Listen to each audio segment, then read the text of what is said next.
السلام عليكم ورحمة الله وبركاته. أهلا أصدقائي، أكم فيا كيسني جرتو أبو حنيفة دا إيجا وانين بيكو توكو إسنين برسيسا وان فايدة إسنين قبادة فيديو خانا مولالا باية كيستو ورين يوتيوبي وجتو وربادنو يوتيوبي ساعتي كما لما وجتا جداني ساعتي كما آفر نما قافتا مشتركة إبا توكو كما توكو نما قافتا جاني أن كان توكون سين إسنين أغرسيسا ما إسنين أنو مدوكا ديما ورّي قرتي جدا يوتيوبي كان كوين بيك نيغونا YouTube keessan seentanii beddellee miidiyaa neetworkettanii barreessanii sabskraabii naaf gochuu dandeessanii isiniin jedha.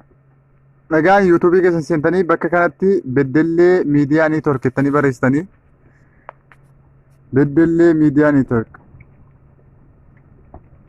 san booda seerchii gootanii san booda YouTubein kun isinii dhufaa kakiyya kana jechuudha. Sabskraabii naaf gootanii notifiikeeshinii isaallee hin bantan jechuudha.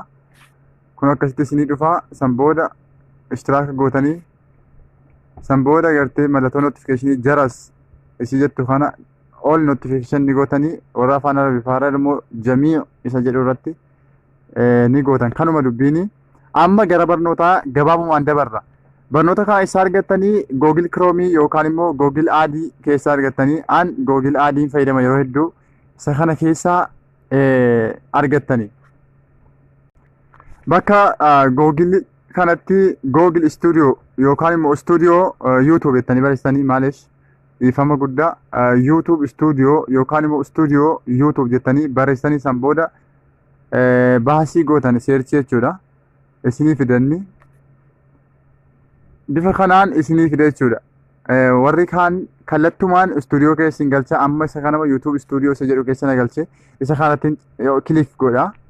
San booda sadhumaati malattoo ishee kana ni tuqxanii nuqxaa salaata nuqaaxii kana ni tuqxanii eegasii gaddeemtaniitiyyuu deeskitoop saayizii kana saayitii kana ni caantan si'a tokko kilik gootanii eegasii akkasitti bifa koompiteraatti deebisee isinii fida.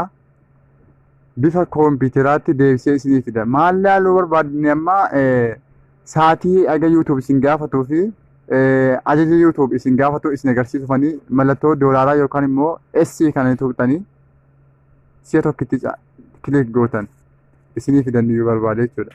Ana immoo nan tuqne amma tuqeetiin jira. San booda akkasitti fuula kana isinii baasa. Fuula kana irratti waan isinii himutu jiranni kunoo ofitti guddistanii iskiriinii as buttanii taxuurii qanaati kamaa YouTube jedha.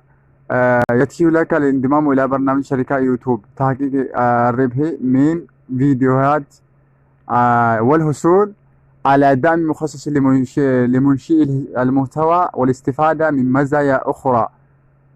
كنوا أسيبك بربادو جرو لانضمام إلى برنامج شركة يوتيوب. أجر تجاجل أجرتي شركة كامباني يوتيوب سينو دافي يجب ندرك أما أن تكون قناتك channel kan kee ta'uun dirqama qad hasatta kana hammatte yookaan walitti qabatte alaa aqalli 40,000 irra xiqqaataa yoo ta'e 4,000 maal sa'a mushaahada sa'aatii namootni daawwate 4,000 walitti qabatuun dirqama qanaa indimaama YouTube kafaltii YouTube keessa galuudhaaf jechuudha.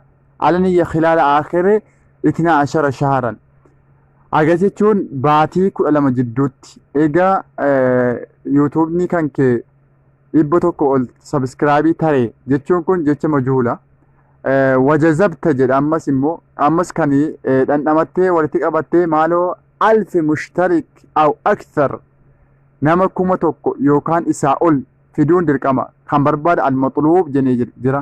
Wanni YouTube sirraa barbaadu 1,000 ta'uudha. Ati isaa ol fiduu dandeessaa. amma kunoo anamma adadul mushtarikiina seera YouTube isa guddaa keessa isa tokko keessa an bakka kana ga'een jira. Amma al-matluub 1000 mushtarik YouTube kana irraa barbaadu ilaa kunoo persentii hedduu isaa fixeera jechuudha. Muraasatu naafe san booda adadul sa'aatil mushaahada al-matluub 4000 saa bakka kanatti argattanii sana booda maal jedha YouTube سنرسل إليك رسالة إلكترونية عندما تصبح مهيئا لتقديم طلب gaafati kanaaf kana keessa waa tokko fiddee jechuudha. Gara Gmail yookaan email kee irratti risaalaa baga gammaddee siif ergina jedha. isa dhumaati sa'aatiidhaa fi mushtariika osoo hojii 12 guutiin bakkatti fiduudhaa fi obboleewwan kiyya warreen kana daawwattanii fixanii feesbuukii keessan seenaati bakka seerchii kanatti feesbuukiin isinitti immoo kana barreessa. Feesbuukiin isiniif himaadhu kana barreessa. Feesbuukiin irratti Najiib Kadir jedha barreessa. Najiib Kadir. Najiib Kadir. Egaa isa barreessanii fixanii booda seerchii godhaan isiniin jedha. Feesbuukii kana jechuudha. Feesbuukii kana aad godhaa folloo godhaati. Isaan ani garee sa'aatii guddifachaa yookaan yuutuubii guddifatu keessatti hirmaatuun barbaada jedha. Anas dubbisaa isiniin galchaa isa kanas dubbisaa isin galchaa. Bifa kanaan in tarkaanfannaa immoo in argannaa waayyaan nu bira geenye kamuu jajjabina barbaada. Salaamu alaikum warahmatullahi wabarakatuh. Gaariin siif yaade gaarii kanarraa immoo fayyadaman obboleessa keeti. Nagaatti.